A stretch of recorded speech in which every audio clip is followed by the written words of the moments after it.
Hello friends, my name is Jess and welcome back to my channel, Books Past Bedtime.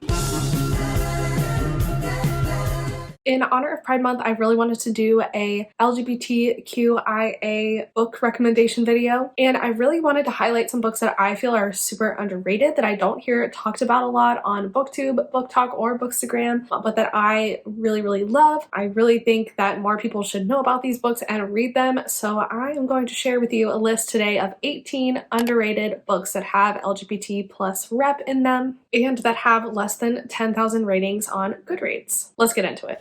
Alright, so the first book I want to talk about is one that I read this year, and that is Thanks a Lot Universe by Chad Lucas. This is a hard-hitting middle grade story. It follows two main characters, Brian and Ezra. Brian is kind of in a terrible turmoil type of family situation at the beginning of this book. He is put into foster care with his brother. Ezra, on the other hand, is like the popular kid in school. He has everything, but he is also harboring a crush on Brian. Throughout this book, they kind of develop a friendship with one another, and it is very cute, very touching, very sweet, and I would definitely recommend this book to you if you like things like Ashley Herring Blake's middle grades or A.S. King's middle grades. Another book I want to recommend is The Infinite Noise by Lauren Shippen. This is a YA male-male romance, and it kind of is magical realism in a way because one of our main characters has like a superpower where he can sense the emotions of everyone around him. This is very difficult for him. This book talks a lot about mental health, and we see this main character going to therapy, working through these issues, and our love interest is just very supportive of him. It's a very sweet romance. It is a bit hard-hitting as well, but like I said, it goes into good topics surrounding therapy and is really just well represented. But at the core of this is a really cute, swoony queer romance, and I absolutely love this book. It is also based on the Bright Sessions podcast by Lauren Shippen, which I have not listened to, but I'm super interested in doing so. So if you know about that and like the podcast, this is the accompanying book, and it was really freaking good. Next is another YA book that I read recently, and that is Like Other Girls by Britton London. This book follows our main character Mara, who is kicked off of the basketball team for fighting at the very beginning of the book, and she's given this ultimatum that she has to participate in a fall sport and avoid fighting in order to play basketball again this coming winter. So the only female sports team that plays in the fall at Mara's school is the volleyball team, but that's not really her vibe, so she decides that she wants to go for the football team instead. And even though all she wants to do is play football, she kind of unknowingly incites this feminist revolution within her school, and a bunch of other girls decide to start joining the football team. This is really cramping Mara's style and making it harder for her to integrate herself into the football team and have them take her seriously. But as the season plays out, Mara's like preconceived notions about gender and sexuality and friendship are all flipped upside down. She grows incredibly as a character throughout the course of this book. There's also a really cute enemies to lovers sapphic romance included in the book, and I really loved this one. I think it's very underrated. It has so few ratings on Goodreads, it's criminal, but I really enjoyed it. I thought it was excellently done and very much an underrated gem. Another book I want to highlight is Cool for the Summer by Dahlia Adler. I mean, look at this Bi Pride flag cover. It's gorgeous. I love this book so much. It was so fun. I read it last summer and it was the perfect summer read. This book follows our main character Laura, who has always had this crush on the quarterback of the football team. He's never paid her attention until her senior year when he starts paying her attention. But the problem is that Laura is still hung up on her summer fling that she had with a girl named Jasmine. This becomes even more of a problem when Jasmine shows up at Laura's school as she has transferred there for her senior year. Laura is kind of caught in this love triangle, if you will. Really, she only ever has feelings for Jasmine. I mean, the romance is between Laura and Jasmine. It's kind of like a second chance high school romance. Super cute. It's dual timeline, so we get to see Laura and Jasmine's summer together as well as what's happening in the present timeline, which I really enjoyed. This is just a really well done romance for the YA genre. I had a super fun time. It is a super short read too, so if you're looking for something fast and quick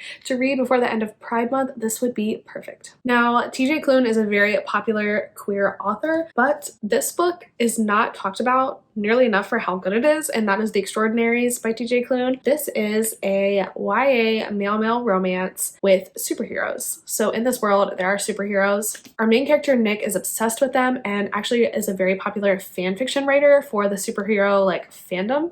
And he's obsessed with this one superhero in particular and has these like dramatic dreams that they will end up together and like fall in love and all of this stuff. And then they actually do meet in real life, and Nick kind of discovers that the whole idea of like being a fan of somebody is so different than knowing them in real life, and he and his best friend have a little bit of a romance in this book as well. Super cute, super fun, super queer. I love this book. Some of the humor is like a little bit juvenile, but TJ Klune is an excellent writer and I loved my time with this book so much, and I really need to reread it and finish off the rest of the series because the third book, I think the third and final book comes out later this summer. So that's another reason to start this series. I also want to recommend Late to the Party by Kelly Quindlen. This is a YA sapphic romance following our main character, Cody. Cody's kind of been a wallflower her whole life, so when she gets to senior year, she doesn't really have all the experiences that her peers have, and so she and her two best friends go to a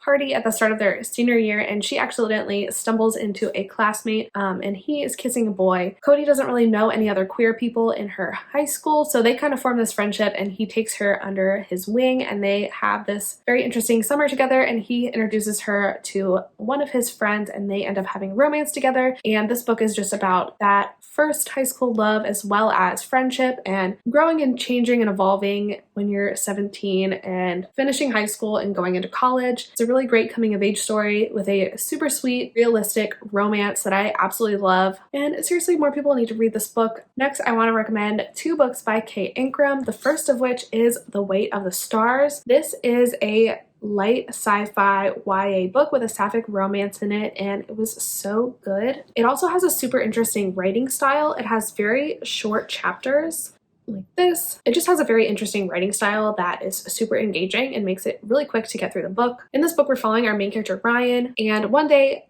they get a new girl in school. Her name is Alexandria. She's pretty closed off, but she has a really cool mom. Her mom's actually in space. Alexandria is obsessed with listening for messages from her mom on the radio station at night. Ryan has always dreamed of space travel herself, so she's like determined to befriend Alexandria, and Alexandria is very prickly on the outside, but Ryan eventually wears her down and they have this really sweet romance, and is pretty hard-hitting too because there's a lot of conflict involving the mom and her journey in space and Alexandria missing her and all of these kinds of things. And this is also one of those books that has kind of like a bittersweet ending, but it's really good. I loved this book so much. I read it in a 24-hour readathon one time. It's perfect for a 24-hour readathon. Another quick read that you can get in before the end of Pride Month if you're looking for something like that. I loved this book. It was super good. And the other book by Kay Ankrum that I want to recommend is The Wicker King. This is a male-male romance, and it almost has like psychological elements to it, and it also has a super unique, interesting writing style. Our main character, August, is having like delusions, is having difficulty telling the difference between these hallucinations and reality. His best friend, Jack, is determined to help him out. Actually, I have the names opposite. Jack is the one that has hallucinations and August is his friend determined to help him. Anyway, they kind of have this somewhat toxic, codependent relationship, but it's super interesting to read about and they care about each other so much. This book is really weird. It won't be for everyone, which is probably why it's not like a mainstream book and it's on my underrated list, but I personally thought it was excellent. I loved August and Jack as characters and I thought it was so interesting and unique. Such a cool read. I really want to see more people read this and talk about it because it's been out for like almost 5 years at this point and it's still like one of the most cool, interesting books I've ever read. So take with that what you will. Next, I want to recommend Like a Love Story by Abdi Nazemian. This book has 11,000 Goodreads ratings, so it's a little bit, it's not under 10,000, but you know, not enough people have read this book still. This is a YA, almost new adult book that takes place in 1989. This book follows three teens, I believe they're all seniors in high school, as they navigate coming of age and their sexuality in the midst of the AIDS epidemic in New York City. Following Reza, who's coming to terms with his sexuality, his best friend Judy, who they kind of like date a little bit, but Judy is very much like in love with Reza and Reza loves Judy but in a different way. And then the third friend is Art, who Reza meets through Judy. Art is like the only out and proud gay kid in their school. Judy is also hit by the AIDS crisis because she worships her uncle who currently has the disease, and so it is about these three teens and their friendships and their connections and their like romances among each other with the background of the AIDS epidemic. It is super, super well written. The ending is devastating. This book does not have an HEA. I mean, it kind of has like a happily for now, I guess, but it is a sad ending. Just beware of that going in. I don't like to read a lot of books that don't have a happily ever after. That's just my personal preference, but I did absolutely love this book. It was like breathtaking, so well written, so powerful, and honestly pretty unique. I loved this book. I thought it was so good. I think it's something that everyone should read just because it has a lot of really good background information on the AIDS crisis and the way that it was mishandled by like the government and the media and everyone, and also like gives it a personal aspect and how it affected people. I love this book. I thought it was great. It's beautiful. Everyone should read it. Next on my list is a book that I feel like got a lot of hype when it first came out, but then the hype definitely petered off, but I read it and I really enjoyed it, and that is The Last True Poets of the Sea by Julia Drake. This book follows our main character Violet, who is shipped off to spend the summer in her hometown of Maine, and while she is in this town for the summer, she meets Orion and Liv and befriends both of them. They're both kind of like enigmatic. She's very drawn to the closeness of their friendship and their relationship with one another. Along the way, Violet starts to fall for Liv and they have a little bit of a romance, but the story is more about friendship and family. It's definitely like a traditional coming of age, like finding yourself and your sexuality and what you want out of life at the cusp between like high school and college. This book was super beautifully written. It has some great representation in it, and it is kind of like a quiet, slow book, but sometimes that's what you're in the mood for, and I definitely really loved this book and want more people to read it and talk about it. Next on my list is a book that I own but I cannot find, and that is Watch Over Me by Nina LaCour. Queer representation in this book is pretty subtle. There's actually kind of like an implied polyamorous situation going on in this story that is female, female, male. It's a very interesting aspect of the book, but it's not a super focused on aspect of the book, but it is still there. Nina LaCour writes a lot of queer fiction, so most of her books have queer representation in it, but this one was really just super good. This book follows our main character Mila, who graduates high school and ages out of the foster care system, and she accepts this position on a farm as this teacher. There's a bunch of young kids on this farm being homeschooled and a couple other people Mila's age that are also teachers and like work on this farm with her. This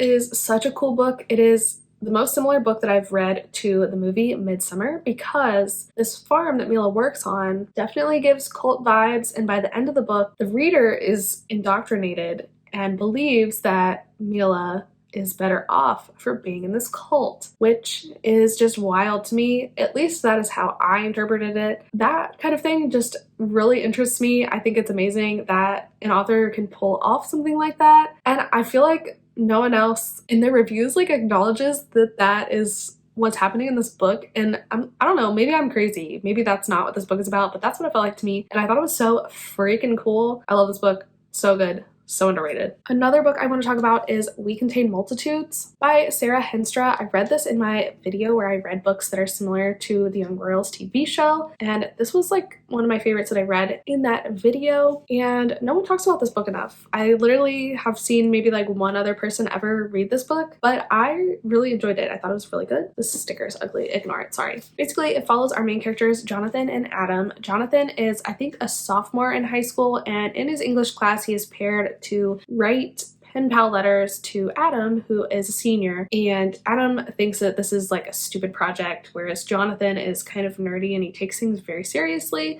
But despite Adam's like initial reservations, he ends up really enjoying writing to Jonathan and feels like he can be honest with him. They form a connection and a friendship, and later on a romance through these letters, and in real life too. They go to the same high school, they know who each other are. But this book was so good. It definitely gets a little bit messy. These characters are young. Their relationship doesn't go perfectly, naturally, but despite that, this book is so good. I loved watching the relationship between the two characters grow, and I thought it was so sweet. It made me cry. I didn't love the third act conflict. I thought it went too far, but you can watch more of my thoughts in that vlog. I kind of go into it in more detail, but that doesn't take away from the fact that I still really enjoyed this book, and I really think it's a great underrated YA male-male romance. Another book I want to recommend is Stay Gold by Toby McSmith. This book features our main character Pony, who is a trans teen. He transfers to a new school his senior year and really wants to fly under the radar and just past. He doesn't want anybody to know that he's trans. But then Pony meets Georgia, who is the head cheerleader, and Pony was like determined not to date because that would violate his rules of going stealth. He doesn't really want to get super close to anyone, but him and Georgia have this connection. They start to have this romance. Conflicts ensue. This is another YA romance contemporary style book. I loved it. It really took me by surprise how much I enjoyed it. I thought it was written super well. I didn't love the focus on like homophobia from the family. That was definitely very hard to read and quite a bit triggering, so just be aware going into this book. It does deal with some more heavy subject matter, which is kind of the order that I've put these books in. If you haven't been noticing, they go from like light to heavy. But I did really love this book. I thought it was so well done. It's like one of my favorite YAs, I think. Even though when I originally read it, I gave it 4 stars, it really is a 5-star read to me. I still think about it to this day, even though I read it like more than 2 years ago. I loved it. It's so underrated. It's so good. There's just not enough books that feature trans people. Like what's up with that? I don't know. This one's a good one though. Another book that I read this year that I think is super underrated. It did come out this year, but still, it needs more people to read it. And that is Icebreaker by A.L. Gradiazzi.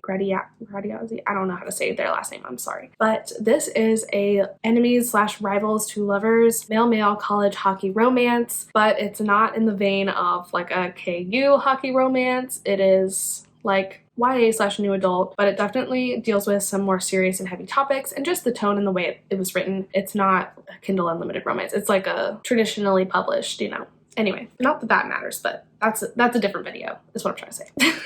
Anyway, Icebreaker was super good. I really loved the enemies to lovers tension in this book. I thought it was done really well. They like actually have a reason for hating each other, and they actually like really hate each other. It was good. It was well done. I really loved the focus on mental health and like getting help for your mental health and being willing to ask for help. I love seeing all of that kind of things in books, especially like in romance books where the character like works on themselves but also has support from the love interest, and those things like go in tandem. It's not like the love interest is fixing them, but it's not like they have to do it all on their own. Like it's a happy medium. This book did that really well. I thought it was so fun. I really enjoyed reading this book. I read it on audio, which I would also recommend, and yeah, read it if it sounds good to you. Now, the next book I threw on here, Carmilla by J. Sheridan de Fanu.